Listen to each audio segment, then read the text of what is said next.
Hello बच्चों। तो बेटे एनपीओ का लेक्चर 3 आज हम स्टार्ट करेंगे। तो लास्ट 2 लेक्चर में हमने बताया कि रिसिप्ट्स एंड पेमेंट अकाउंट का नेचर क्या है, किस तरीके से बनाया जाता है, इनकम और एक्सपेंडिचर अकाउंट उसका नेचर क्या है और किस तरीके से बनाया जाता है। और अब हम क्या करेंगे बेटा, कुछ इंपॉर्टेंट पॉइंट्स हैं उनको हम डिस्कस करेंगे और इन इंपॉर्टेंट पॉइंट को डिस्कस करने के बाद फिर हमारी नेक्स्ट क्लास में बड़े क्वेश्चन स्टार्ट हो जाएंगे, जिसमें एक ही क्वेश्चन में आपको इनकम और एक्सपेंडिचर और बैलेंस शीट दोनों चीज़ों को बनाना होगा। Right sir. तो कुछ इंपॉर्टेंट पॉइंट है उसके बारे में बात करते हैं। देखो इसमें पहला पॉइंट है आपका पॉइंट नंबर 1 डोनेशन। ठीक है सर। डोनेशन जो होगा ये 2 तरीके के पार्ट में बांट देते हैं। एक होता है जनरल डोनेशन, एक है जनरल डोनेशन बच्चों, और दूसरा है specific donation. General donation and specific donation. Sir general donation क्या है कि डोनेट करने वाले ने पैसा दान में दे दिया बट उसका पर्पस नहीं बताया नहीं कि ये जो अमाउंट डोनेट की गई है क्लब को, इसको किस पर्पस के लिए यूज करना है, विदाउट एनी स्पेसिफिक पर्पस। इसका कोई स्पेसिफिक पर्पस नहीं होता है। ठीक है बेटे। और इसमें क्या है बेटा, ये होती है स्पेसिफिक डोनेशन होती है जिसका पर्पस पहले से डिफाइन होता है, such as donation for club building, such as donation for club building. आपको इस तरीके से मिलेगा। जनरल डोनेशन को हम मानते हैं रेवेन्यू रिसिप्ट। ठीक है सर। जनरल डोनेशन को हम मानेंगे रेवेन्यू रिसिप्ट्स। और मैंने लास्ट क्लास में आपको क्या बताया है कि इनकम एंड एक्सपेंडिचर अकाउंट में हम केवल रेवेन्यू नेचर के आइटम ही लेते हैं। जो कैपिटल नेचर के आइटम होते हैं उसको हम इनकम एक्सपेंडिचर अकाउंट में नहीं लेते। राइट बच्चों। क्योंकि ये रेवेन्यू रिसिप्ट है तो इसको हम इनकम एंड एक्सपेंडिचर अकाउंट में क्रेडिट साइड में डाल देंगे सर, इसे क्रेडिट साइड में डाल देंगे। स्पेसिफिक डोनेशन में क्योंकि फ्यूचर ऑब्लिगेशन हो गई, इसमें पैसा मिल गया बट इसका पर्पस बता दिया गया कि इसको फ्यूचर में इसी स्पेसिफिक पर्पस के लिए आपको यूटिलाइज करना है। तो जिस चीज में फ्यूचर ऑब्लिगेशन आ जाती है तो बच्चों को क्या बन जाएगी, आपके लिए लायबिलिटी बन जाती है। ठीक है सर। ऐसी कोई भी चीज जिसमें फ्यूचर का कुछ एलिमेंट हो वो या तो बनता है असेट या बनता है लायबिलिटी। अगर फ्यूचर में आपको बेनिफिट देगा तो आपको क्या बोला जाएगा, असेट बोला जाएगा। जैसे कि फर्नीचर, जैसे कि कैश, जैसे कि प्रीपेड एक्सपेंसेस, ये सब फ्यूचर में आपको बेनिफिट देंगे। पर कोई ऐसी अमाउंट जो फ्यूचर में आपके लिए ऑब्लिगेशन क्रिएट करती है उसको लायबिलिटी माना जाता है। राइट बेटी। तो ये डोनेशन फ्यूचर में क्लब बिल्डिंग के लिए यूज किया जाएगा। ये आज ऑब्लिगेशन हमारे पास आ गई इसलिए क्या मानेंगे, इसको कैपिटल रिसिप्ट। और क्योंकि ये कैपिटल रिसिप्ट है बेटा फिर इसको बैलेंस शीट में लायबिलिटी साइड में दिखाना पड़ेगा। राइट है बच्चों। Okay sir. पहला पॉइंट इसमें ये आ गया। सेकंड पॉइंट बेटा इसमें आता है आपके पास पॉइंट नंबर 2, वो होता है आपका एंट्रेंस फीस। सेकंड पॉइंट हो गया आपका एंट्रेंस फीस। एंट्रेंस फीस क्या होता है सर, मैंने बताया था लास्ट लेक्चर में। जब भी कोई नया मेंबर क्लब को ज्वाइन करता है तो नया मेंबर क्लब को ज्वाइन करते वक्त कुछ अमाउंट पे करता है जिसको हम एंट्रेंस फीस बोलते हैं। ठीक है। इस अमाउंट को नया मेंबर केवल एक ही बार पे उसको करनी पड़ती है। और once he joins a club, उस क्लब को ज्वाइन करने के बाद फिर सब्सक्रिप्शन उसको देना पड़ता है। ठीक है सर। लेकिन ज्वाइन करते वक्त आप जो पैसे पे करोगे अदर देन सब्सक्रिप्शन फीस, उसको हम एंट्रेंस फीस बोलते हैं। ठीक है बेटी। तो it is paid by a new member to the club। बेटे क्लब का मतलब एनपीओ की बात होगी। ठीक है सर। अब एंट्रेंस फीस को हम किस तरीके से ट्रीट करेंगे, तो इसकी ट्रीटमेंट में 2 अलग अलग ओपिनियन हैं। There are 2 different opinion. इसके ओपिनियन प्यारे बच्चों अलग अलग हैं। एंट्रेंस फीस से रिलेटेड ओपिनियन अलग अलग हैं। बेटा कौन कौन से ओपिनियन है ध्यान से देखिए सर। इसमें पहला क्या है बेटा आपके पास ऑप्शन 1 सर। पहला अप्रोच क्या बोलती है ऑप्शन 1। ऑप्शन 1 कहता है कि एंट्रेंस फीस रेवेन्यू रिसिप्ट है। एंट्रेंस फीस क्या है बेटा रेवेन्यू रिसिप्ट से। क्यों सर? क्योंकि हर साल नए मेंबर क्लब को ज्वाइन करते हैं। अगर हर साल नए मेंबर क्लब को ज्वाइन करेंगे राइट सर, तो हर साल एंट्रेंस फीस मिलती रहेगी, और जो हर साल एंट्रेंस फीस मिलती रहेगी क्योंकि वो रेगुलर बेसिस पे आपको मिल रही है, रिकरिंग नेचर की हो गई, इसलिए इसको रेवेन्यू रिसिप्ट मानना चाहिए राइट सर। तो एक ओपिनियन ये है कि एंट्रेंस फीस रेवेन्यू रिसिप्ट है, और अगर ये रेवेन्यू रिसिप्ट है तो इसको हम इनकम एंड एक्सपेंडिचर अकाउंट की क्रेडिट साइड में डाल देंगे, इसको यहाँ डाल देंगे। और राइट सर दूसरा बेटे एक ओपिनियन क्या है बेटा, और ऑप्शन नंबर सेकंड ऑप्शन क्या आपके पास ऑप्शन नंबर सेकंड ऑप्शन ये कहता है प्यारे बच्चों कि एंट्रेंस फीस एक कैपिटल रिसिप्ट है। एंट्रेंस फीस एक कैपिटल रिसिप्ट है। वो क्यों सर? क्योंकि एंट्रेंस फीस एक मेंबर एक ही बार पे करता है। ऑल्दो हर साल नए मेंबर क्लब को ज्वाइन करते हैं और हर बंदा एंट्रेंस फीस पे करेगा, लेकिन एक पर्सन एंट्रेंस फीस एक ही बार पे करता है, बार बार पे नहीं करता। तो क्योंकि एक पर्सन एंट्रेंस फीस को एक ही बार पे कर रहा है तो ये नॉन रिकरिंग नेचर की हो गई, और क्योंकि इसका नॉन रिकरिंग नेचर है तो प्यारे बच्चों इसको क्या माना जाएगा, इसको कैपिटल रिसिप्ट माना जाएगा। अब बेटा अगर ये कैपिटल रिसिप्ट है तो फिर कहाँ जाएगी, फिर ये बैलेंस शीट की लायबिलिटी साइड में जाएगी। ठीक है बेटा सर लायबिलिटी साइड में क्यों जाएगी? हमें कैश मिल रहा है तो हमारी एसेट होनी चाहिए। बेटा मैंने कहा है और आपको पता है हर ट्रांजेक्शन के दो एस्पेक्ट होते हैं। अगर हमें कैपिटल रिसिप्ट मिली है 5 लाख की, तो 5 लाख का कैश भी आया है, वो कैश में ऑलरेडी ऐड हो गया, वो कैश में काउंट हो गया। लेकिन जो उसका दूसरा एस्पेक्ट है कि ये एक रिसिप्ट है, वो भी तो कहीं ना कहीं जाएगा। लाइक हमें जब एंट्रेंस फीस मिलेगी हम एंट्री बनाएंगे bank account debit to entrance fees या cash account debit to entrance fees. उसका कैश या बैंक वाला जो एस्पेक्ट है वो तो कैश या बैंक में चला गया, लेकिन जो दूसरा एस्पेक्ट है एंट्रेंस फीस वाला सर, उसको क्या करोगे आप?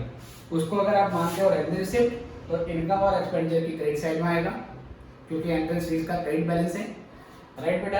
या कहाँ पर जाएगा वो बैलेंस शीट की लायबिलिटी साइड में जाएगा। बैलेंस शीट में हम क्या करते हैं सर, असेट या लायबिलिटी दिखाते हैं। असेट साइड में डेबिट बैलेंस वाले आइटम आते हैं, ठीक है सर। असेट साइड में डेबिट बैलेंस वाले आइटम आते हैं, और जो लायबिलिटी होती है उसमें क्या होता है बेटा, उसमें क्रेडिट बैलेंस वाले आइटम आते हैं। तो एंट्रेंस फीस का क्योंकि क्रेडिट बैलेंस है तो इसकी दो ही पॉसिबल पोजीशन है, या तो इनकम एक्सपेंडिचर में क्रेडिट या बैलेंस शीट में क्रेडिट। बैलेंस शीट में क्रेडिट का मतलब होता है liability side. Okay sir revenue receipt है तो यहाँ पर, कैपिटल रिसिप्ट है तो यहाँ पर। कई बार पेपर में क्वेश्चन साइलेंट रहता है, आपको एंट्रेंस फीस की अमाउंट दे देता है और ये नहीं बोला होता कि ये रेवेन्यू रिसिप्ट है या कैपिटल रिसिप्ट है। तो आपके सामने ये क्वेश्चन आता है कि अब मैं क्या करूँ, मतलब मैं इसको रेवेन्यू मान के इनकम और एक्सपेंडिचर में डाल दूँ या इसे मैं कैपिटल रिसिप्ट मान के बैलेंस शीट की लायबिलिटी साइड में डाल दूँ। क्वेश्चन तो साइलेंट है। जहाँ क्वेश्चन साइलेंट होगा बेटा वहाँ पर आपकी मर्जी होती है कि आप क्या ट्रीटमेंट इसका करना चाहते हैं, that is your choice. But what ever choice you follow, आप जो भी चॉइस फॉलो करोगे आपको पहले क्या करना पड़ेगा बेटा, वर्किंग नोट में एक एजम्पशन लिख के आनी है। फॉर एग्जाम्पल अगर आप एंट्रेंस फीस को रेवेन्यू नेचर का मान रहे हो तो आप लिखोगे it is assumed that the policy of club is to treat entrance fees as revenue receipt. ये ऐसे बोल दो, it is policy of the club to या entrance fees is treated as entrance fees is treated as revenue receipt for the club. आप ऐसे बोल दो sir. अगर आप ये ऑप्शन लेके चलते हो तो वर्किंग नोट में क्या डाल के आओगे कि it is assumed that entrance fees is treated as capital receipt. जहाँ क्वेश्चन साइलेंट होगा आपको दोनों में से कोई एक ऑप्शन लेना है, लेकिन वर्किंग नोट में आपको स्टेट करके आना है कि आप एजम्पशन क्या ले रहे हो। ठीक है सर।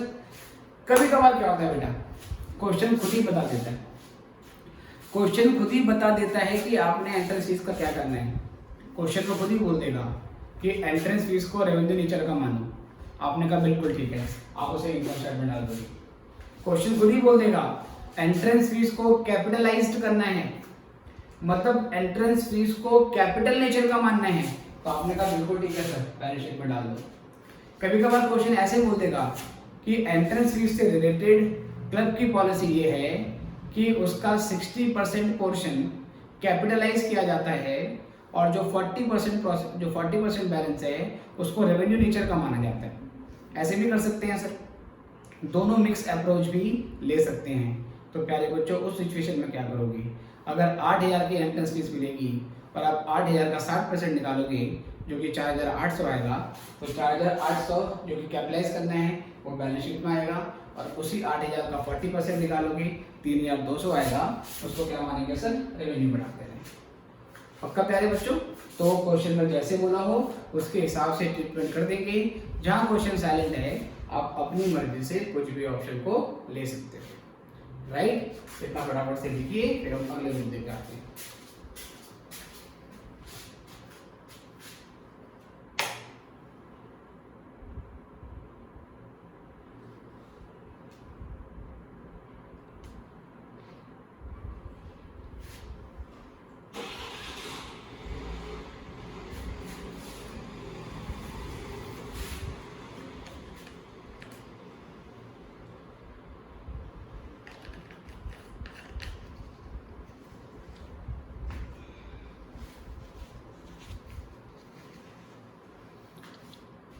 चलिए बच्चे, आई गेस आप लोगों ने कर लिया होगा, तो यहाँ से आगे बढ़ेंगे हम और अब अगले मुद्दे पे आएंगे सर।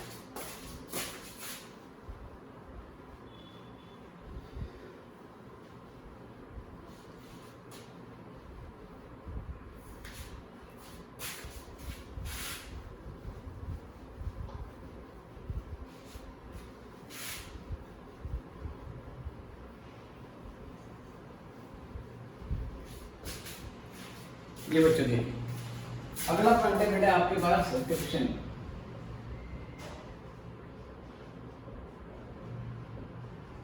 सब्सक्रिप्शन बेटे ये क्या होता है? जैसे ही एक नया मेंबर क्लब को ज्वाइन करता है तो उसको पहले एंट्रेंस फीस देनी होती है। एंट्रेंस फीस का क्या ट्रीटमेंट होगा वो हमने अभी जस्ट डिस्कस कर लिया। ज्वाइन करने के बाद उस मेंबर को कुछ अमाउंट रेगुलर इंटरवल पर फिर से देनी होती है।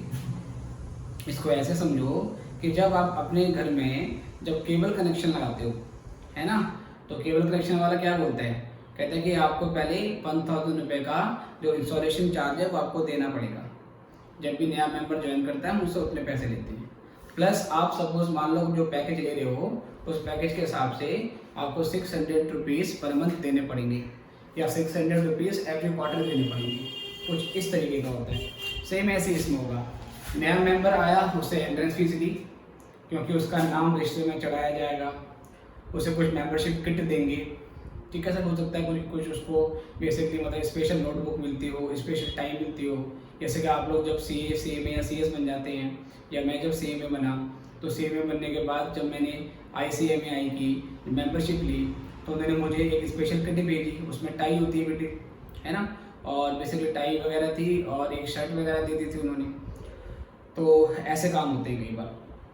उसके बाद कुछ अमाउंट रेगुलर इंटरवल पे देनी होती है। लाइक अगर आप CMA की मेंबरशिप ले लेते हो आपको हर साल 2,000 रुपये की मेंबरशिप फीस देनी होती है। इसको बोलते हैं मेंबरशिप को रिन्यू करवाना पड़ता है। अगर मैं किसी भी डॉक्यूमेंट में एज ए CMA साइन करना चाहता हूँ तो वो मैं तभी कर सकता हूँ जब मैं ICI का एक्टिव मेंबर हूँ, और वो मेंबरशिप को एक्टिव रखने के लिए हर साल 2,000 रुपये हमको पे करने पड़ते हैं। ओके सर, चलिए, तो मैं कह रहा हूँ कि जब नया मेंबर क्लब को ज्वाइन कर लेता है तो पहले वो एंट्रेंस फीस पे करेगा, और एंट्रेंस फीस पे करने के बाद प्यारे बच्चों फिर रेगुलर इंटरवल पर नए मेंबर को कुछ अमाउंट देनी पड़ती है। नया मेंबर वो अमाउंट या तो मंथली बेसिस पे देगा या क्वार्टरली बेसिस पे देगा या ईयरली बेसिस पे देगा, वो हर क्लब की अपनी अपनी पॉलिसी होती है। तो जो अमाउंट मेंबर रेगुलर इंटरवल पे कर रहा है उसको क्या बोलते हैं बेटा, सब्सक्रिप्शन बोलते हैं, ठीक है। अब क्योंकि सब्सक्रिप्शन का पैसा हर साल मिलेगा, बार बार मिलेगा, हर मेंबर से बार बार मिलेगा, चाहे मंथली बेसिस पे मिले, क्वार्टरली बेसिस पे मिले, चाहे ईयरली बेसिस पे मिले, क्योंकि ये अमाउंट बार बार मिल रही है तो ये रेवेन्यू रिसिप्ट है। और जो भी रेवेन्यू रिसिप्ट होगी उसको हम इनकम एंड एक्सपेंडिचर अकाउंट में डाल देते हैं, राइट सर। देखिए, तो it is paid by members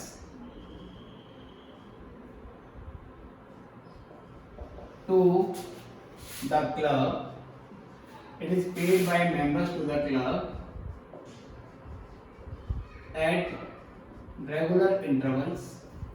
It is paid by members to the club at regular intervals. तो रेगुलर इंटरवल मंथली भी हो सकता है प्यारे बच्चों, और क्वार्टरली भी हो सकता है, हाफ ईयरली भी हो सकता है बेटा, और ईयरली भी हो सकता है, ईयरली, ठीक है। Okay, it is paid by members to the club at regular intervals. It is a revenue receipt,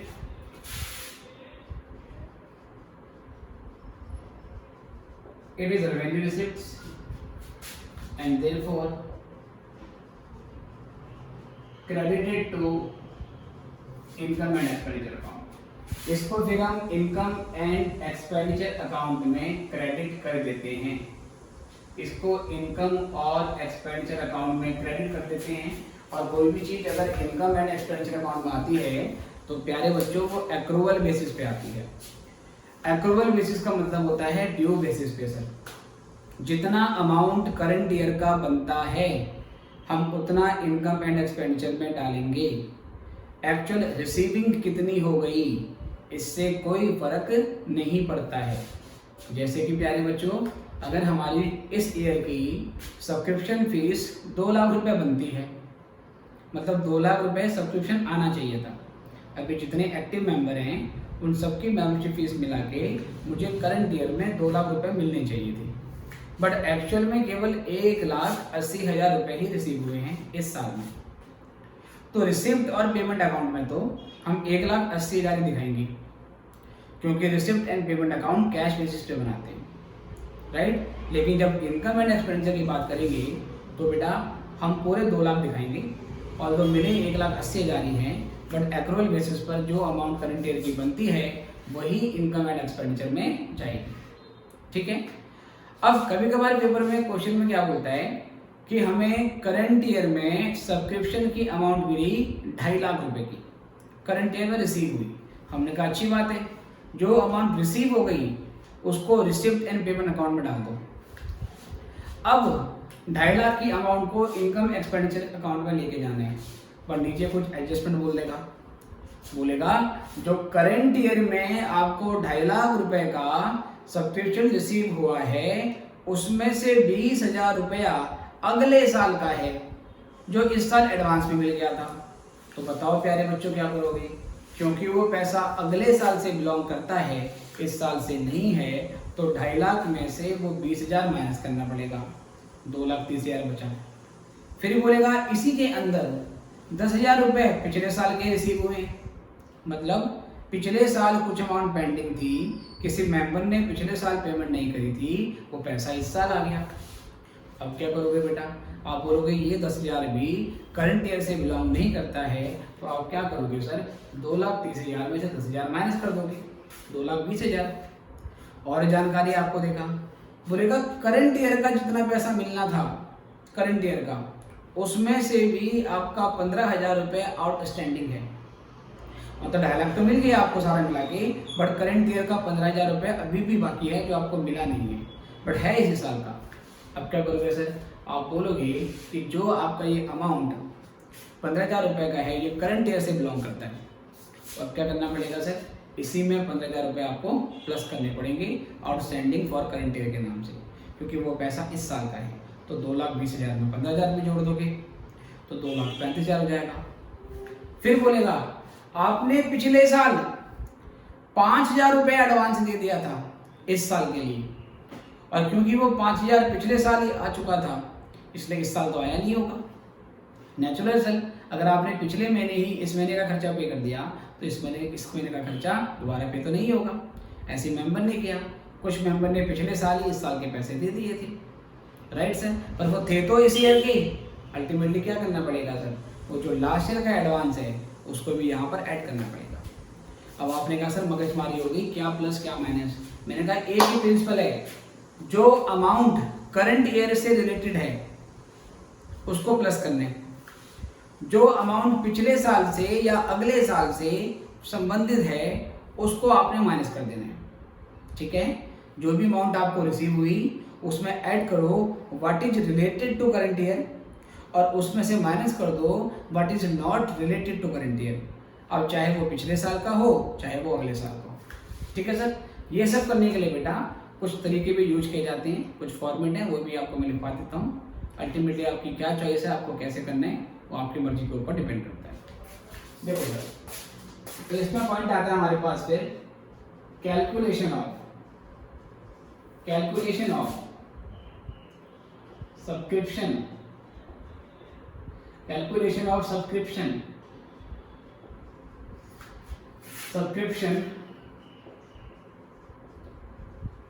to be credited to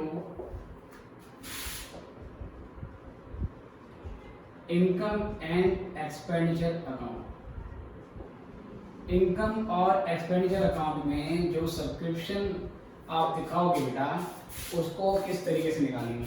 देखो सर, इसमें दो तरीके होते हैं, एक तो प्लस माइनस अप्रोच है और एक अकाउंट बना के भी कर सकते हैं, है ना। मैं दोनों तरीके से अभी आपको पहले क्वेश्चन समझाऊंगा, पर बाद में जब बड़े क्वेश्चन स्टार्ट करेंगे हम तो अकाउंट बनाने का जो मेथड है उसी को ही प्रेफर करेंगे, क्योंकि वो थोड़ा ज़्यादा आसान रहता है और उससे बैलेंस शीट में कहाँ क्या पोजीशन जाएगी वो भी समझ में आ जाती है। चलिए, तो पहले इसमें ऐसे लिखेंगे हम, टोटल सब्सक्रिप्शन रिसीव, पहले ये लिखेंगे कुल मिला के हमें सब्सक्रिप्शन मिली कितनी, इसमें ऐड कर देंगे हम subscription outstanding at end of current year. ठीक है सर, टोटल सब्सक्रिप्शन रिसीव्ड इन करंट ईयर, पहले करंट ईयर में जो सब्सक्रिप्शन मिली वो लिख लो सर, जो भी उसकी अमाउंट थी। हमें करंट ईयर में टोटल इतना पैसा मिला, अगर करंट ईयर में टोटल इतना पैसा मिला है तो जरूरी नहीं है कि ये सारा का सारा पैसा करंट ईयर से रिलेट करता हो, क्या पता है इसमें पिछला और अगला वाला पैसा भी हो। और ये भी जरूरी नहीं है कि करंट ईयर में जो मिला है इसका ये मतलब नहीं है कि करंट ईयर का सारा मिल गया, क्या पता करंट ईयर का कुछ मिल चुका है जो कि इसमें इंक्लूड है और कुछ पेंडिंग है। राइट सर, तो जो पेंडिंग है तो जिस आता है ना उसको इंक्लूड करवाना पड़ेगा। तो मैंने लिखा subscription outstanding at the end of current year, इतना आपको मिल चुका है करंट ईयर में। राइट सर, इतना करंट ईयर में आपको मिल चुका है और इतना करंट ईयर का आउटस्टैंडिंग है, ये इसमें जोड़ देंगे। Outstanding at the end of current year का मतलब आपको समझना है sir, at the end of current year. इसमें दो चीजें होती हैं, एक इसमें होता है subscription outstanding for current year, subscription outstanding for current year plus previous year outstanding still not received. Subscription outstanding at the end of the year का मतलब क्या है कि करंट ईयर का अंत होने तक हमारा कितना पैसा सब्सक्रिप्शन के नाम पर पेंडिंग है। जो पैसा पेंडिंग होगा करंट ईयर के एंड में, वो पैसा करंट ईयर का भी हो सकता है और वही पैसा पिछले साल का भी हो सकता है जो अब तक नहीं मिला। जैसे कि मान लीजिए साल के अंत में मुझे मालूम चला कि करंट ईयर में जितनी सब्सक्रिप्शन आनी थी उसमें से 5,000 रुपये नहीं आए हैं, तो जो 5,000 रुपये करंट ईयर के रुके हुए हैं, केवल करंट ईयर के, उसको मैं क्या बोलूँगा, subscription outstanding for current year, कि ये पैसा करंट ईयर का रुका हुआ है। और फिर मुझे मालूम चला कि पिछले साल के कुछ सब्सक्रिप्शन आउटस्टैंडिंग थी, उसमें से 2,000 रुपये मुझे आज तक नहीं मिले, तो पिछले साल के 2,000 मुझे आज तक नहीं मिले सर, तो जो 2,000 पिछले साल का भी नहीं मिला मैं उसको भी जोड़ दूंगा, उसको क्या बोलेंगे, previous year outstanding still not received. तो 5,000 करंट ईयर का रुका हुआ है, 2,000 प्रीवियस ईयर का रुका हुआ है, तो कुल मिला के 7,000 रुपए का अमाउंट मेरे पास पेंडिंग है, जिसको मैं क्या बोलूंगा, subscription outstanding at the end of current year, या सब्सक्रिप्शन बोलेगा सब्सक्रिप्शन आउटस्टैंडिंग एज ऑन और डेट डालेंगे करंट ईयर के एंड की। तो सबसे पहले आपको ये समझ में आना चाहिए कि subscription outstanding at the end और subscription outstanding for the year, ये दोनों चीजें अलग अलग होती हैं, ये दोनों चीजें सेम नहीं होती हैं। जब subscription outstanding at the and बोलेगा तो उसमें टोटल अमाउंट पेंडिंग बताता है, चाहे वो करंट ईयर की पेंडिंग हो प्लस पिछले वाले का पेंडिंग पोर्शन जो आज तक नहीं मिला। लेकिन जब बोलेगा subscription outstanding for current year, तो फॉर का मतलब केवल वो उस अमाउंट के बारे में बात कर रहे हैं जो करंट ईयर के लिए पेंडिंग है, जो करंट ईयर से रिलेट करती है। ठीक है बच्चों, ये आपको समझ में अच्छे से आना चाहिए। उसके बाद सर इसमें लेस करेंगे, सर लेस करेंगे इसमें हम subscription outstanding at end of previous year. पिछले साल के एंड में जो आउटस्टैंडिंग था बेटा, क्योंकि वो लास्ट ईयर से बिलोंग करता है, उसको यहाँ पे माइनस कर देना है। सर ये लेस क्यों कर रहे हैं? क्योंकि जो हिस्सा पिछले साल आउटस्टैंडिंग था वो यहाँ पर रिसीव हो गया होगा करंट ईयर में, क्योंकि वो करंट ईयर में रिसीव हो गया है बट वो करंट ईयर से बिलोंग नहीं करता, इसलिए क्या करना पड़ेगा? माइनस करना पड़ेगा। Right sir, subscription outstanding at the end of current year, या तो बोलेगा at the end of current year और सॉरी या तो बोलेगा at the end of previous year या बोलेगा at the beginning of current year. इन दोनों बातों का मतलब एक है। प्रीवियस ईयर का अंत होना या करंट ईयर का बिगिनिंग होना is one and same thing, वो यहाँ पे डाल देंगे। ऐसे बेटा less subscription received in advance eight end of current year. हमारे पास कुछ सब्सक्रिप्शन थी जो करंट ईयर में आपको एडवांस में मिली है अगले साल के लिए। तो अगर इनकम एडवांस में मिल जाती है प्यारे बच्चों अगले साल के लिए, क्योंकि वो इस साल से बिलोंग नहीं करती, इसलिए यहाँ पर क्या करना पड़ेगा? उसको माइनस करना पड़ेगा। तो subscription received in advance eight the end of current year, current year के एंड में कोई एडवांस मिला है जो अगले साल से बिलोंग करता है, या करंट ईयर के दौरान कोई एडवांस मिला है जो अगले साल से बिलोंग करता है, तो वो बेटा आपको यहाँ पर माइनस कर देंगे। राइट सर, ऐड क्या करेंगे बेटा? इसमें ऐड करेंगे हम subscription in advance eight end of previous year. हमें पिछले साल के एंड में एडवांस मिला था या पिछले साल एडवांस मिला था। अगर पिछले साल एडवांस मिला होगा तो इस साल के लिए मिला होगा, तो उसको क्या कर देंगे? हम उसको प्लस कर देंगे। या फिर बोलेंगे subscription in advance eight the end of previous year, या बोलेंगे और eight beginning of current year, या करंट ईयर की बिगिनिंग बोलेंगे। ठीक है बेटा, ये लिखा है मैंने शॉर्ट में बीईजी, बीईजी मींस बिगिनिंग। अगर पिछले साल एडवांस मिला था इस साल के लिए, क्योंकि वो अमाउंट इस साल से बिलोंग करता है, उसको ऐड कर देंगे। सेम अमाउंट को या तो पिछले साल का एंड बोल दो या उसे करंट ईयर का बिगिनिंग बोल दो, तो ये वन सेम थिंग। ये करने के बाद हमारे पास फाइनल अमाउंट आ जाएगी। अब क्या करेंगे sir? Amount credited to income and expenditure account. Finally ये वो अमाउंट आएगी सर जो इनकम और एक्सपेंडिचर अकाउंट में चली जाएगी। ठीक है बेटी, अगर ये क्लियर हो गया तो अच्छी बात है। अदरवाइज हम इसी चीज को ऑल्टरनेटिव सर इसी चीज को हम अकाउंट फॉर्मेट में भी बना सकते हैं ऑल्टरनेटिवली। जरा देखिए बेटा ध्यान से। तो पहले इसमें आता है हमारे पास ऑल्टरनेटिवली, बेटा ध्यान से देखेंगे। इसमें हम बनाएंगे सब्सक्रिप्शन का अकाउंट।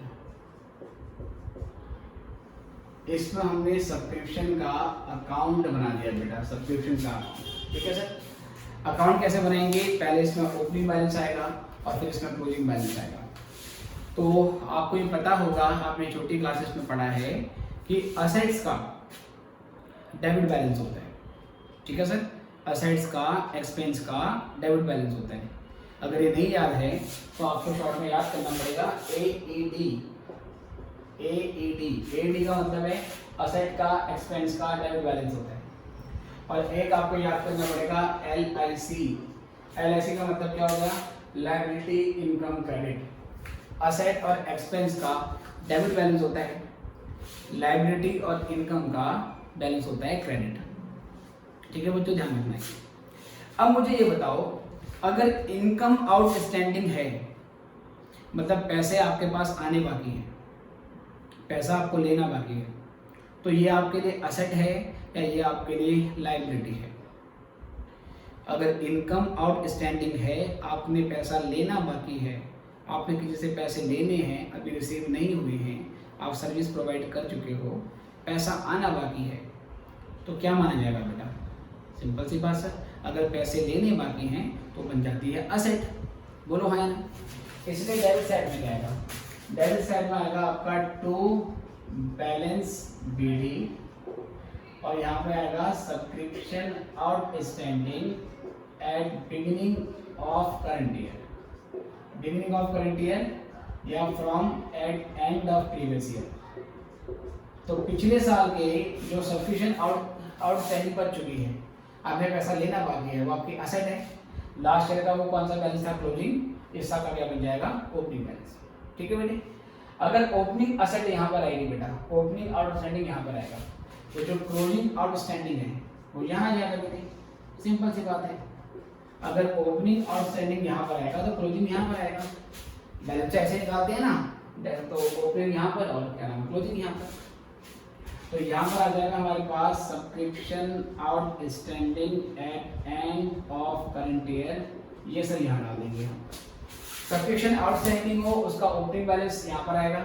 यहाँ पर क्यों आएगा? क्योंकि आउटस्टैंडिंग सब्सक्रिप्शन असेट होती है और असेट का डेबिट बैलेंस होता है बेटा, ये यहाँ पर डाल दिया। सर असेट का डेबिट बैलेंस होता है तो इसको क्यों क्रेडिट कर दिया? ये भी तो असेट है। नहीं बेटा, ये भी डेबिट ही है, इसको भी डेबिट बैलेंस ही बोलते हैं। पर ये सीडी है, सीडी की जहाँ पोजीशन होती है उसको उल्टा रीड किया जाता है। सीडी मेरा क्रेडिट साइड में है तो मतलब ये डेबिट बैलेंस है, और सीडी अगर मेरा डेबिट साइड में होगा, अगर सीडी मेरा डेबिट साइड में होगा तो मतलब वो क्रेडिट बैलेंस है ना। सीडी को उल्टा पढ़ते हैं और बीडी की जहाँ पोजीशन होती है उसके हिसाब से। अगर बीडी डेबिट साइड में है तो उसका मतलब ये डेबिट बैलेंस है। ठीक है सही, ये सारी चीजें आपको पता ही होगी, कुछ खास बात नहीं है इसमें। ओके सर, अगर इनकम आउटस्टैंडिंग हो तो आपकी असेट है, ये बात आपको समझ में आ गई। अगर इनकम एडवांस में मिल जाए तो आपके पास पैसा एडवांस में आ गया, अभी आपने सर्विस प्रोवाइड करनी बाकी है, अभी आपको गुड्स डिलीवर करने बाकी हैं, सेल करनी बाकी है, क्या होता है बताओ? अगर पैसा एडवांस में आ जाए प्यारे बच्चों तो वो लायबिलिटी बन जाता है। क्या बन जाएगा? लायबिलिटी। और लायबिलिटी का बैलेंस होता है क्रेडिट। तो यहाँ पर पूछा क्रेडिट साइड में बाय बैलेंस बीडी, और यहाँ पे लिखेंगे हम सब्सक्रिप्शन आउटस्टैंडिंग, नहीं बेटी, subscription received in advance at beginning of current year. मतलब ये क्या है? Opening balance of advance subscription. या तो बोलो beginning of current year, at beginning of current year, और you can say at end of previous year is one and same thing. Right clear बच्चों? तो ये इसका ओपनिंग बैलेंस यहाँ पर आया एडवांस का, तो क्लोजिंग यहाँ पर आएगा। तो बैलेंस यदि subscription received in advance eight end of current year, और करंट ईयर के एंड में बेटा कितना एडवांस होगा ये हमारा यहाँ पर आ जाएगा। ठीक है सर?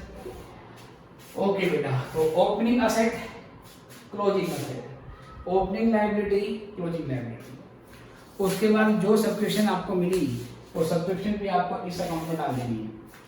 अगर हमें सब्सक्रिप्शन रिसीव होगी तो पहले उसकी जनरल एंट्री बना लेते हैं।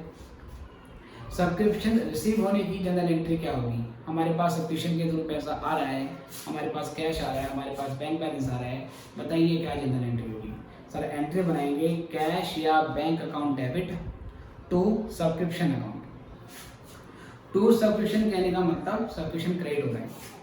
अगर सब्सक्रिप्शन क्रेडिट हो रहा है तो सब्सक्रिप्शन अकाउंट की क्रेडिट साइड है। यहाँ पर बाय कैश या बैंक अकाउंट, ये हो जाएगा सर आपका total subscription received from receipts and payment account. और जो भी सब्सक्रिप्शन आपको मिली होगी प्यारे बच्चों वो रिसिप्ट का पेमेंट अकाउंट में रिफ्लेक्ट हो जाएगी। ठीक है सर। ये करने के बाद बेटा क्या करेंगे, दोनों साइड का डिफरेंस निकालेंगे, और डिफरेंस निकालने के बाद यहाँ पर जो डिफरेंस आएगा, जो यहाँ डिफरेंस आएगा, तो इनकम एंड एक्सपेंडिचर अकाउंट, ये बेटा वो बैलेंसिंग फिगर होगी, ये वाली, ये बैलेंसिंग फिगर होगी फाइनली जो इनकम और एक्सपेंडिचर अकाउंट में ट्रांसफर हो जाएगी। यहाँ पर डेबिट है, मतलब इनकम एक्सपेंडिचर की क्रेडिट साइड में चली जाएगी। ठीक है सर। तो ये तरीके से भी कर सकते हैं, ये तरीके से भी कर सकते हैं, पर ये थोड़ा ज़्यादा बेटर है। इसको नोट कीजिए, फिर हम आगे बढ़ेंगे।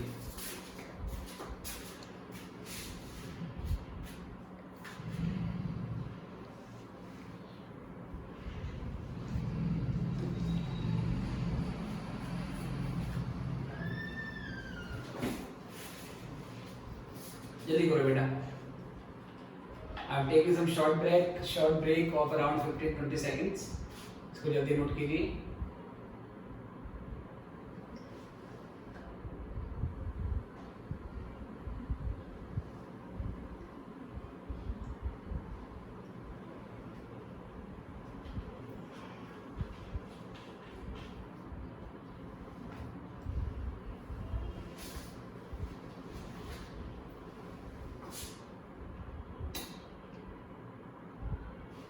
जी बच्चों, आई गेस आपने कर लिया है।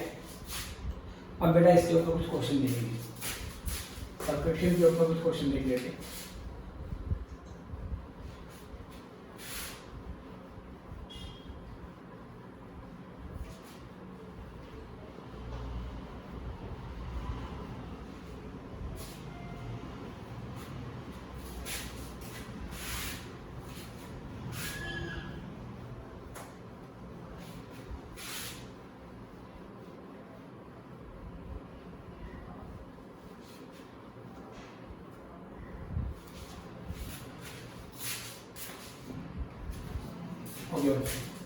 एग्जाम्पल देते हैं आपको।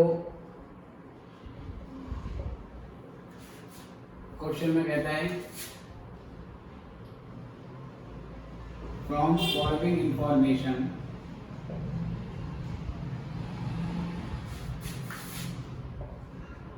Find out how much amount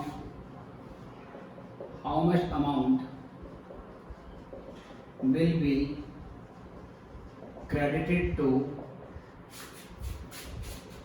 income and expenditure account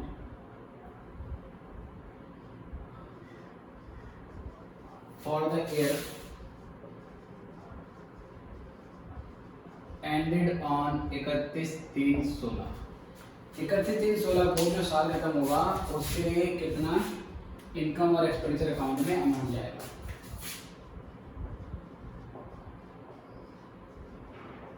तो पहले यहाँ पर आएगा रिसिप्ट्स एंड पेमेंट अकाउंट। ठीक है सर, ये आपको दिया होगा फॉर द ईयर एंडेड 31/3/16। ये उसका बेटा एक एक्सट्रैक्ट है, मतलब ये complete receipts and payment account नहीं है। तो यहाँ पर कुछ ऐसे बोल रहा है आपको, ठीक है सर, कुछ ऐसे कहता है कि इसकी रिसिप्ट साइड में आपको बता रहा है कि यहाँ पर सब्सक्रिप्शन हमारे पास कितना कितना आया। ठीक है, ओके सर। टू सब्सक्रिप्शन कहता है साल 2014-15 का अमाउंट आया है 6000, 2015-16 का करंट ईयर का अमाउंट आया है 92,000 और 2016-17 का अमाउंट आया है 4000। ठीक है बेटे, ये आपको इस तरीके से दे दिया। टोटल हो गया 92 और 6 98, 1,02,000 का सर। और नीचे कुछ एडिशनल इंफॉर्मेशन आपको दे रखी है। उस एडिशनल इंफॉर्मेशन में क्या बताता है, इसमें कुछ ऐसे कहता है प्यारे बच्चों आपसे। ठीक है, पहला पॉइंट आपसे कहता है बच्चों कि सब्सक्रिप्शन आउटस्टैंडिंग एज ऑन 31/3/16।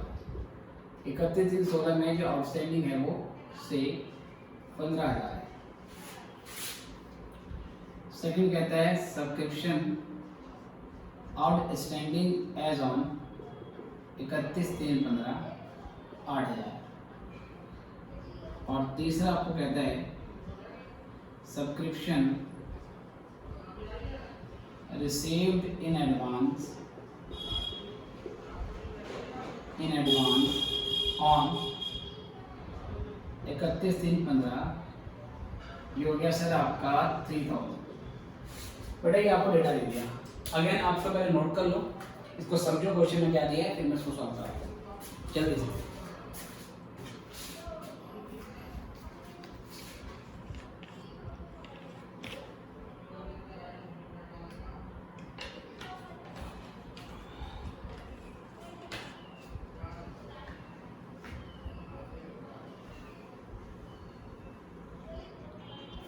ठीक है बेटी, यही जानकारी बेटा आपको हो सकता है कि मतलब रिसिप्ट से पेमेंट अकाउंट बना के नहीं देगा, आपको सेंटेंस बना के दे देगा।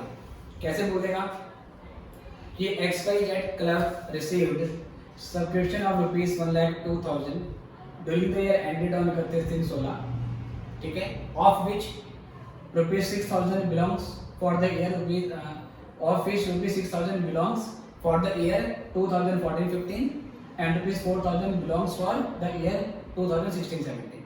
तो यहाँ पे ऐसे खांचा बना के दे देगा या बोल देगा 1,02,000 मिला है, इसमें भी 6 पिछला है 4 अगला है। तो बात हुई है, आप उस इन्फॉर्मेशन को इस तरीके से वर्किंग नोट पर समझ सकते हो। Right sir. बेटा यहाँ पे एडिशनल इन्फॉर्मेशन को आपने ध्यान से देखना है। कहते हैं सब्सक्रिप्शन आउटस्टैंडिंग एज ऑन 31/3/16 15,000। सबसे पहले बेटा एज ऑन अगर बोलेगा तो एज ऑन का मतलब होता है, चाहे वो यहाँ बोला हो चाहे वो यहाँ बोला हो बेटा, एज ऑन है ना, इधर बोला हुआ है, चाहे वो आपको यहाँ बोला हुआ है एज ऑन, कभी भी आपको इस तरीके से बात बोलेगा तो एज ऑन का मतलब होता है at the end of. As on का मतलब होता है एट द एंड ऑफ, ठीक है sir, at the end of the year, ये ईयर एंड की बात कर रहा है, at the end of the year. इसका मतलब है बेटा ये क्लोजिंग बैलेंस दे रखे हैं आपको, ये सिर्फ सीधे आपको क्लोजिंग और ओपनिंग बैलेंस के बारे में जानकारी क्वेश्चन में देते हैं। कैसे सॉल्व करेंगे बेटा, दो तरीके हैं। एक तरीका है सर पहले वाले, है ना, उसको हम क्या करेंगे, इसमें हम ऐसे लिखेंगे पहले total subscription received during the current year. Current year में कितनी सब्सक्रिप्शन मिली, 15-16 में सर। तो बेटा सब्सक्रिप्शन आपको मिल चुकी है कुल मिला के 1,02,000 की। इसमें हम ऐड करेंगे subscription outstanding at end of current year. कितनी सब्सक्रिप्शन साल के एंड में आउटस्टैंडिंग है, तो आपका बोलता है सब्सक्रिप्शन आउटस्टैंडिंग एज ऑन 31/16 और एज ऑन का मतलब होता है at the end of the year. ठीक है सर, मुझे eight the end of the year चाहिए, तो करंट ईयर के एंड में आउटस्टैंडिंग है 15,000, मैं सीधे यहाँ पर 15,000 का अमाउंट डाल दूंगा। फिर मैं इसमें लेस करता हूँ subscription outstanding at end of previous year. Previous year के एंड में कितना आउटस्टैंडिंग होगा, प्रीवियस ईयर के एंड में आउटस्टैंडिंग है 8,000, तो यहाँ पर 8,000 का अमाउंट ले लेंगे, जो पिछले साल के एंड में आउटस्टैंडिंग था वो हमने यहाँ पे ले लिया। राइट बेटा, और देखो बेटा इसी 1,02,000 में हमें 4,000 रुपए मिले हैं 16-17 के लिए, अगले साल के लिए, तो जो नेक्स्ट ईयर का एडवांस है वो आपको यहाँ से उठाना है, तो लेस कर देंगे इसमें से subscription received in advance eight end of current year. Current year में मिला बेटा, मेरा तो करंट ईयर में ही है, 31 से 16 में मिला है, 31 से 16 में मिला है 16-17 के लिए, ठीक है सर, और 16-17। तो ये पैसा अगले साल का है 4,000 का, ये माइनस कर देंगे और बेटा इसमें ऐड करेंगे कुछ हमें एडवांस मिल गया था पिछले साल, ये वाला पॉइंट बेटा, ये एडवांस मिला था पिछले साल बट ये इस साल के लिए, तो क्या करना पड़ेगा, इसको प्लस करना पड़ेगा, तो ऐड करेंगे इसमें हम subscription received in advance eight end of previous year बेटी, पिछले साल के एंड में, तो ये हो गया 3,000।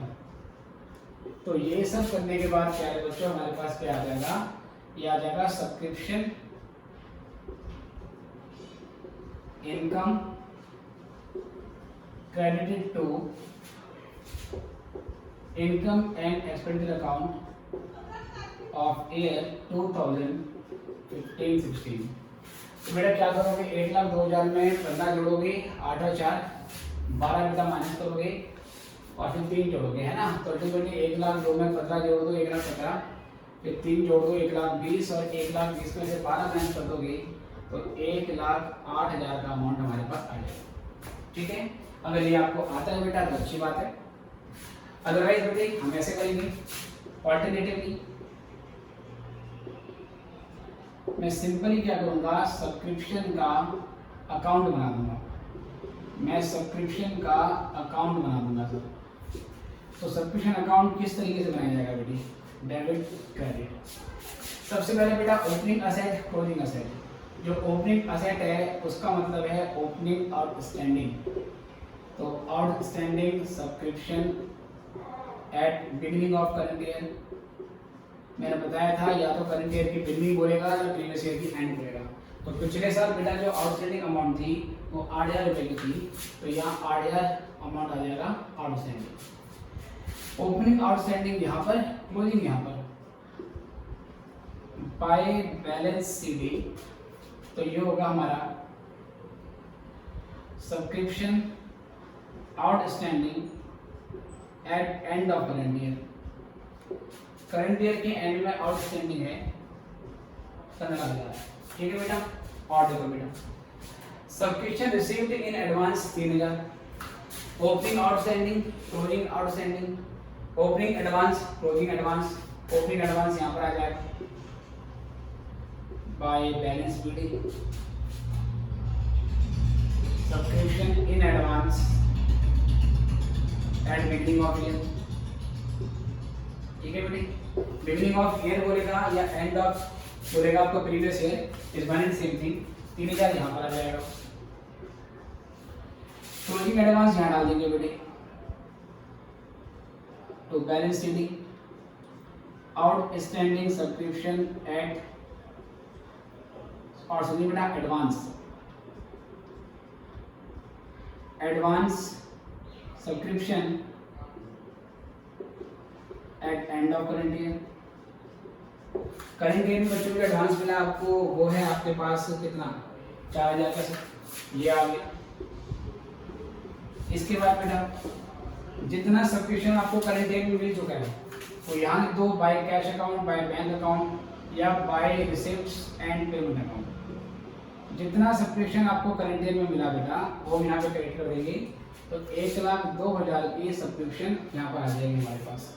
ठीक है सर, ये करने के बाद बच्चों हम दोनों साइडों का डिफरेंस निकालेंगे, और डिफरेंस निकालने के बाद यहाँ से जो अमाउंट आएगी बेटा, ये 1,02,000 कहाँ से आया, ये 1,02,000 यहाँ से उठाया हमने, है ना। जो करंट ईयर में मिला वो टोटल यहाँ पे क्रेडिट कर देंगे, राइट। अल्टीमेटली यहाँ से वो अमाउंट आएगी जो इनकम एंड एक्सपेंडिचर अकाउंट में ट्रांसफर करेगी। तो जोड़ देंगे 1,02,000 और 5 × 17 हो जाएगा 1,20,000, और 1,20,000 में से प्यारे बच्चों आप ये माइनस कर देंगे 12,000, तो आ जाएगा आपका 1,08,000। तो ये बैलेंसिंग फिगर है। तो बेटा आंसर तो सेम आ रहा है ना, वही आंसर यहाँ पे भी आया था, वही आंसर यहाँ पे भी आया था, बट अल्टीमेटली बेटे इस तरीके से करने पे थोड़ा समय कम लगता है, और धीरे धीरे इसमें प्रैक्टिस जाएगी तो दैट विल बी बेटर। अब ये ओपनिंग असेट है तो ये पिछले साल की बैलेंस शीट में असेट साइड में जाएगा। ये ओपनिंग लायबिलिटी है तो ये लास्ट ईयर की बैलेंस शीट में लायबिलिटी साइड में जाएगा। ये क्लोजिंग बैलेंस है तो ये इस साल की बैलेंस शीट में आएंगे, क्योंकि ये क्लोजिंग असेट है तो ये इस साल की बैलेंस शीट में कहाँ जाएगा सर, ये चला जाएगा असेट साइड में, क्योंकि असेट है सर। ये क्लोजिंग लायबिलिटी है तो ये इस साल की बैलेंस शीट में लायबिलिटी साइड में आ जाएगा। ठीक है, इतना लिखो, फिर अगले क्वेश्चन में आएंगे।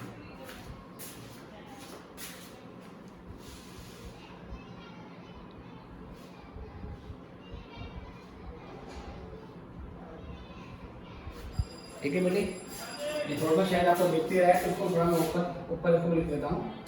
एज ऑन का मतलब होता है at the end of current year sir, at the end of current year. As on का मतलब at the end of current year, right. लिखिए फटाफट।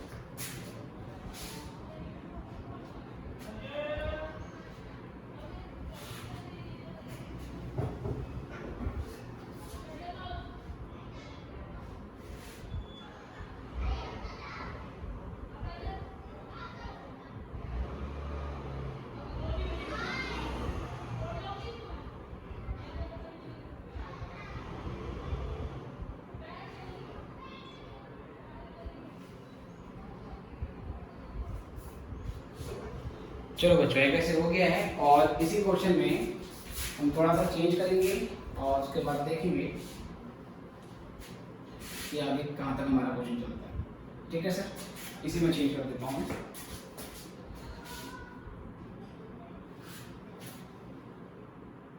ठीक है बेटे, बाकी वीडियो में यहाँ का टोटल 1,20,000 है बेटा, शायद वो विजिबल नहीं है। यहाँ का टोटल भी 1,20,000 है और फिर डिफरेंस निकाला है हमने 1,08,000 का। ओके, तो आई गेस टोटल उसमें नहीं शो हो रहा है। ओके सर, ये 1,20,000 है यहाँ का टोटल, यहाँ का टोटल भी 1,20,000 करना है, 1,08,000 का डिफरेंस है। हमारा सेम क्वेश्चन है बट इसी में कुछ आपको इस तरीके से बातें बोलता है, एडिशन इन्फॉर्मेशन में कुछ इस तरीके से बोलता है आपको। ठीक है बेटे, क्वेश्चन ध्यान से देखना है।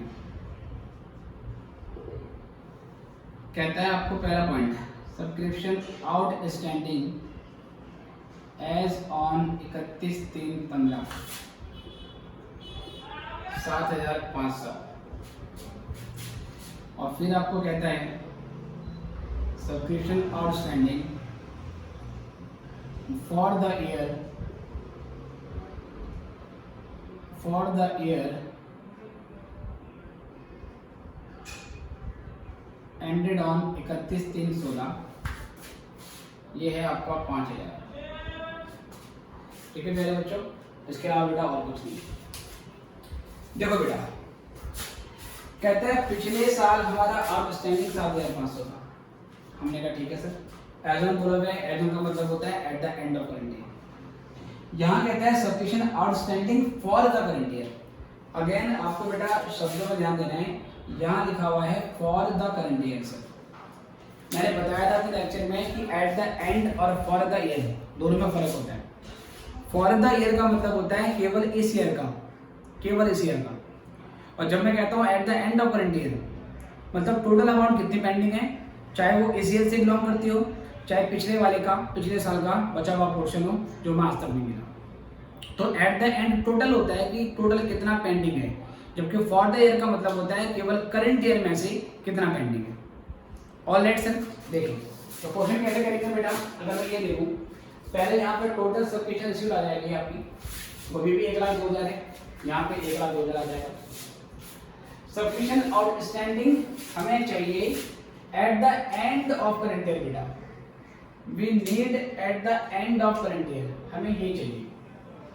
जबकि हमें क्वेश्चन में क्या गिवन है, subscription outstanding for the current year, हमें फॉर दे रखा है। तो फॉर्मेट चेक करो, मैंने एट द एंड का मतलब क्या बताया था बेटा, मैंने एट द एंड का मतलब क्या बताया था। तो पहले आपको सर आपको ध्यान देना है, note subscription outstanding as on 31/3/16 और एट एंड ऑफ ईयर 31/3/16। एक ही बात होती है, मैंने कहा था इसके अंदर दो चीजें होती हैं। इसके अंदर एक होता है outstanding subscription for the current year, ठीक है, फॉर द करंट ईयर,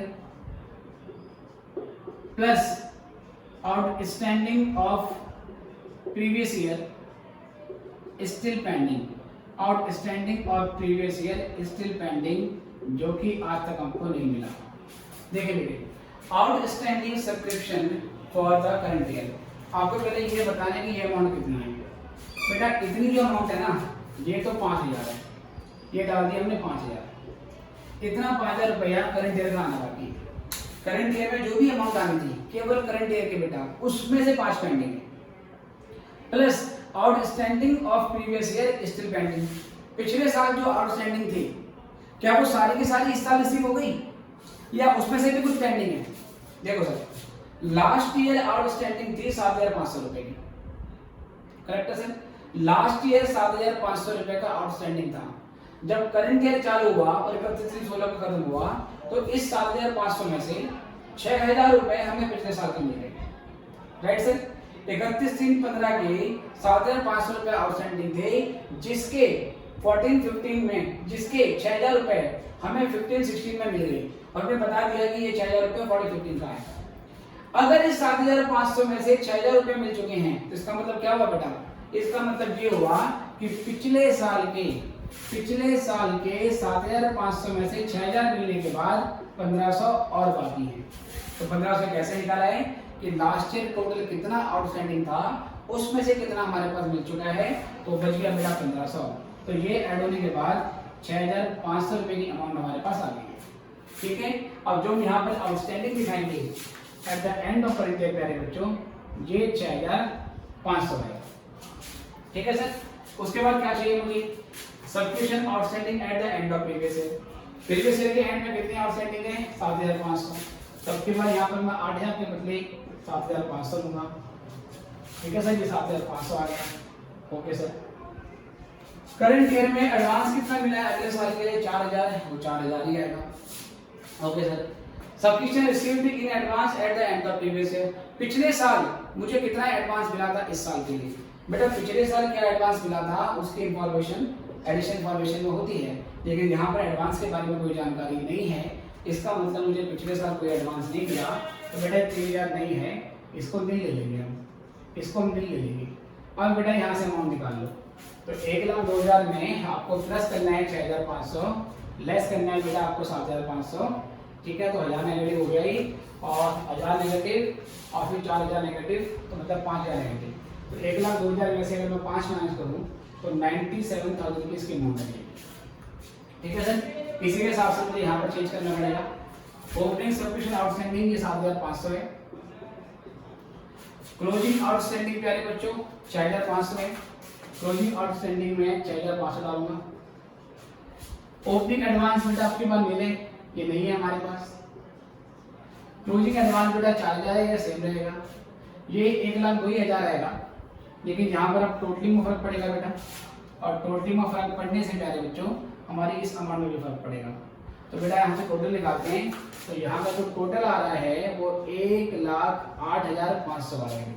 1,02,000 में 6,500 जोड़ा 1,08,500, और 1,08,500 में से आप माइनस करेंगे 7 और 4 11,500, और ये माइनस करने के बाद हमारे पास 97,000 की अमाउंट आ जाएगी। 97,000 की अमाउंट हमारे पास निकल के आ जाएगी, जो कि मैच कर रही है बेटा इस अमाउंट से, ठीक है सर। इसको भी ध्यान से नोट करो। तो फॉर द ईयर बोला है या eight the end of the year बोला है, आपको ध्यान से देखना है। फॉर द ईयर अलग चीज होती है, एट द एंड अलग चीज होती है। For the year current year का आउटस्टैंडिंग केवल 5,000 है, करंट ईयर का आउटस्टैंडिंग केवल 5,000 है, बट करंट ईयर के एंड में जो आउटस्टैंडिंग है वो 6,500, ठीक है। एक चीज आपको ध्यान से बेटा समझनी है, इस क्वेश्चन का आंसर सोचना। किस सिचुएशन में आउटस्टैंडिंग फॉर करंट ईयर और outstanding at the end of current year, ये दोनों चीजें सेम होंगी? किस सिचुएशन में आउटस्टैंडिंग फॉर द ईयर और outstanding at the end of current year same होगी। जैसे यहाँ पर तो outstanding for the current year 5,000 है, बट एट द एंड कितना है सर? 6,500 है। तो मेरा क्वेश्चन ये है कि outstanding for the current year और outstanding at the end of current year किस सिचुएशन में सेम होगा? तो बेटा आपके मन में इसका आंसर आ गया होगा। ऐसा उस सिचुएशन में होगा जब प्रीवियस ईयर का आउटस्टैंडिंग पेंडिंग ना हो। लास्ट ईयर का जो आउटस्टैंडिंग था, अगर उसमें से कुछ भी करंट ईयर में पेंडिंग नहीं है, तो उस सिचुएशन में outstanding for the current year और outstanding at the end of current year ये दोनों चीजें सेम हो जाएंगी, ठीक है। इसको लिखेंगे फिर हम आगे बढ़ेंगे।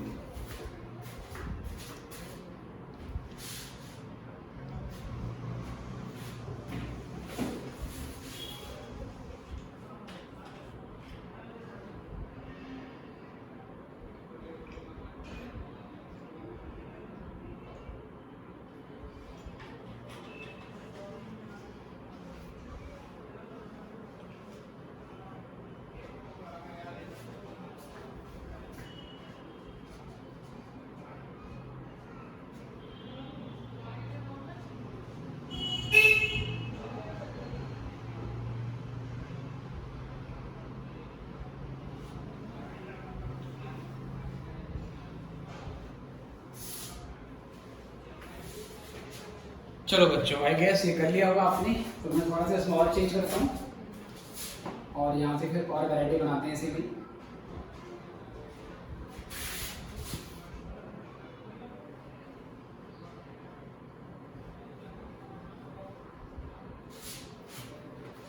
ठीक है सर, यहाँ पे मिटा देते हैं, चलो इसी में कुछ करेंगे हम। और यहाँ पर भी हम ये अमाउंट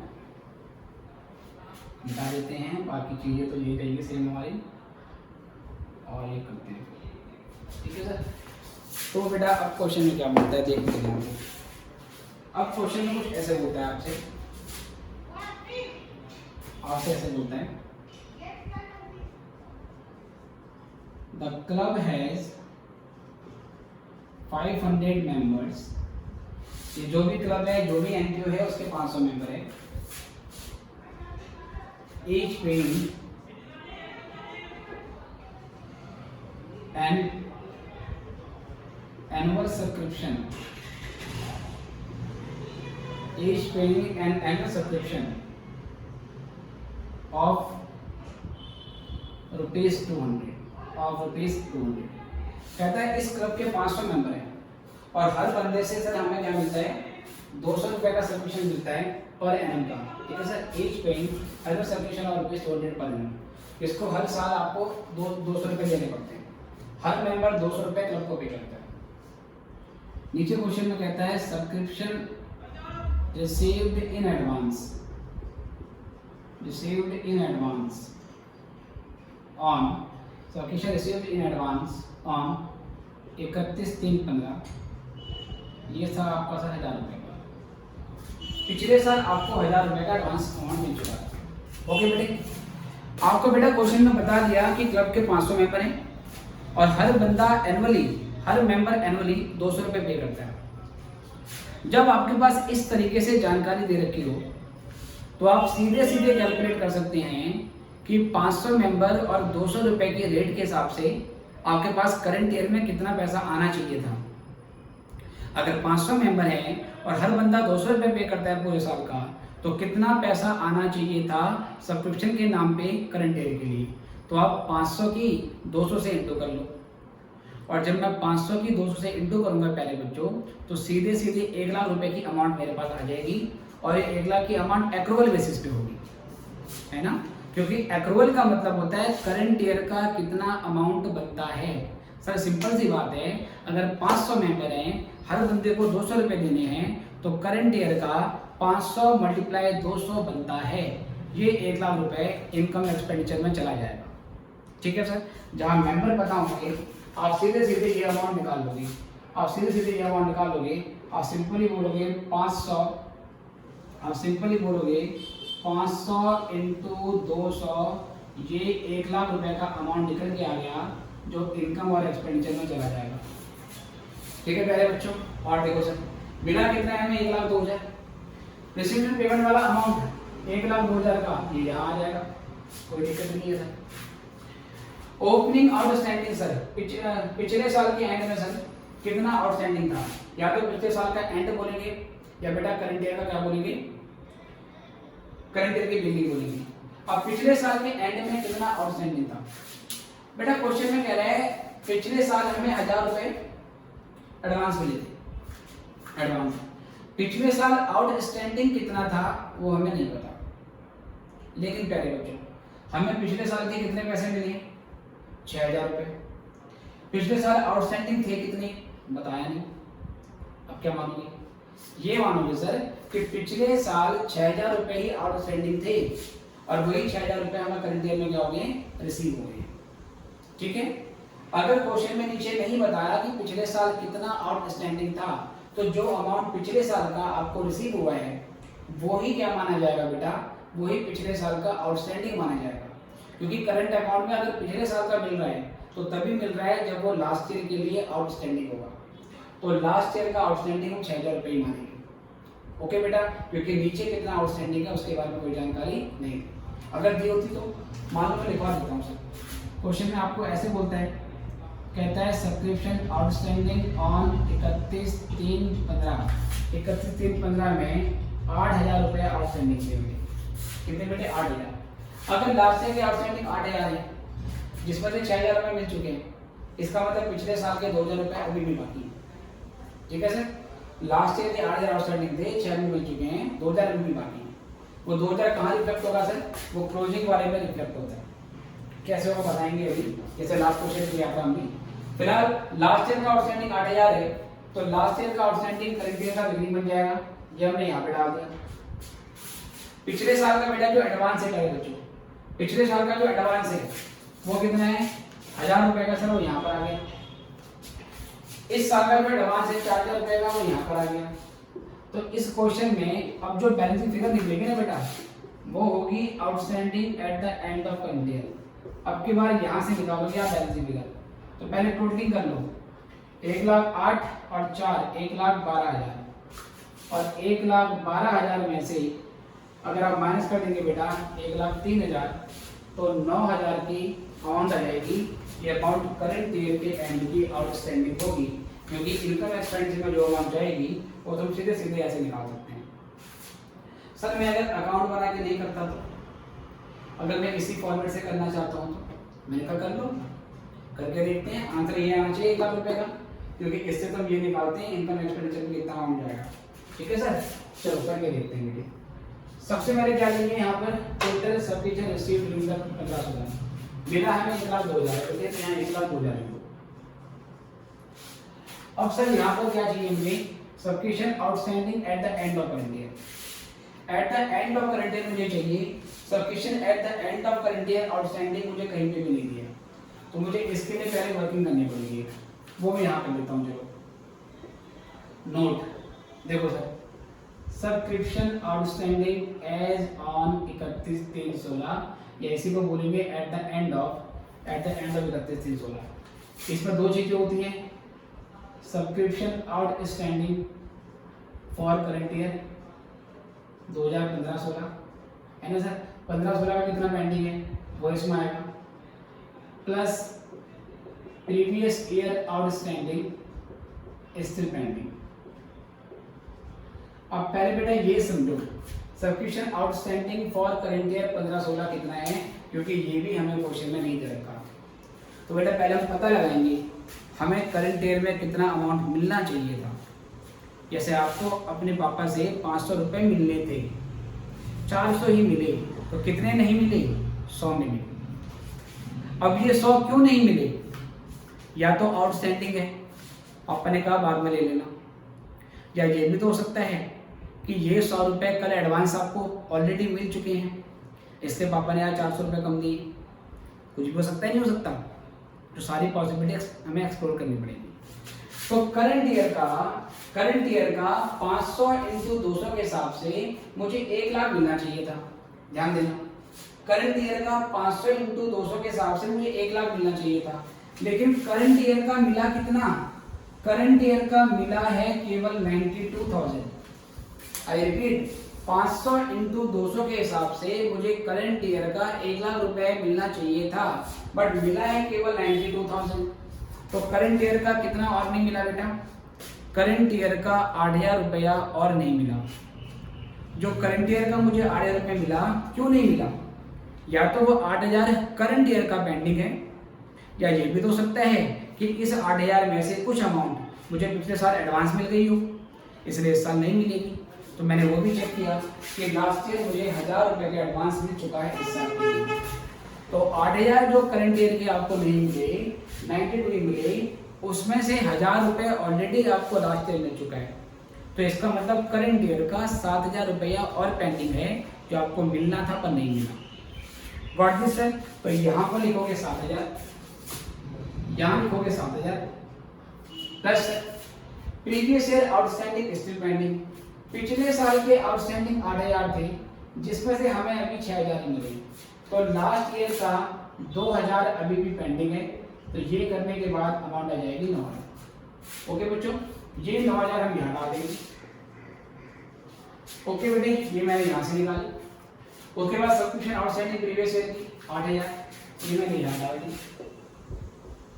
ठीक है बेटी, एडवांस मिला है इस साल के लिए, इस साल एडवांस मिला है, अगले साल के लिए 4,000 का, क्योंकि इस साल से बिलोंग नहीं करता, ये 4 माइनस कर दिया। और सर पिछले साल 1000 रुपये एडवांस मिले थे इस साल के लिए, ये मैंने ऐड कर दिया। तो बेटा ये सब करने के बाद आप सॉल्व करोगे तो ये फिगर 1 लाख की आएगी। आप चेक कर लो, ये 9000 प्लस का है और ये 1000 प्लस का है बेटा, तो ये 9 और 1 10,000 हो गया। 8 और 4 आपका 12,000 माइनस हो गया। 10 में से 12 गए, माइनस का 2000, माइनस 2000 1 लाख 2 में से लेस हुआ, 1 लाख का अमाउंट आ गया। ठीक है सर। तो यहाँ पर आपको मेंबर्स गिवन होते हैं, या तो आप सीधे यहाँ पे अमाउंट डाल दो और इस फिगर को बैलेंस फिगर से निकालो। ये 9000 इस 9000 से मैच हो गया हमारा, राइट। या अगर आप इसी अप्रोच से करना चाहते हैं तो पहले आपको ये चीज अलग से कैलकुलेट करनी पड़ेगी। ये 7000 कैसे आया एक बार फिर से बता देता हूँ कि 500 इंटू 200 के हिसाब से करंट ईयर में करंट ईयर का अमाउंट 1 लाख रुपए मिलना चाहिए था, बट करंट ईयर के लिए केवल 92 ही मिला है। तो करंट ईयर का 8000 शॉर्ट है। 8000 क्यों शॉर्ट है? क्या ये मिला नहीं या ऑलरेडी मिल चुका है? तो मैंने चेक किया तो क्वेश्चन बता रहे हैं कि 1000 रुपए एडवांस मिल चुका है पिछले ही साल इस साल के लिए। तो out of this 8000 which belongs to current year but not received, इसमें से 1000 रुपए पिछले साल ऑलरेडी मिल चुके हैं, तो करंट ईयर का 7000 रुपए और आना बाकी है। तो मैं इसको बोला outstanding for the current year. 7000 current year का आना बाकी है। पिछले साल 8000 आउटस्टैंडिंग थे जिसमें से हमें 6000 मिल चुके हैं, तो लास्ट ईयर का 2000 और पेंडिंग है, 2 मैंने यहाँ पे ले लिया। तो 7000 प्लस 2000 टोटल मिला के 9000 का अमाउंट हमारे पास आ गया है। फिर मैंने फॉर्मेट बनाया, यहाँ से क्वेश्चन सॉल्व करो। ओके, जल्दी से नोट करो। सब्सक्रिप्शन में यही पॉसिबिलिटी है। ये तीनों केस आपको समझ में आ गए हैं, तो अब आप क्वेश्चन इसके कर सकते हैं। ठीक है बेटे, अभी इसमें मैं इतना ही करा रहा हूँ और अगली जो लेक्चर बनाऊंगा उसमें हम इसके आगे की एडजस्टमेंट को हम कंटिन्यू करेंगे। अभी इस लेक्चर में मैंने क्या डिस्कस कर लिया है? मैंने डिस्कस कर लिया है डोनेशन, मैंने डिस्कस कर लिया है एंट्रेंस फीस और डिस्कस कर लिया है सब्सक्रिप्शन। बचे हुए मुद्दे लाइक लाइफ मेंबरशिप फीस और प्रिंटिंग स्टेशनरी वो अगले लेक्चर में डिस्कस करते हैं। ठीक है, अभी के लिए इतना ही। Good bye.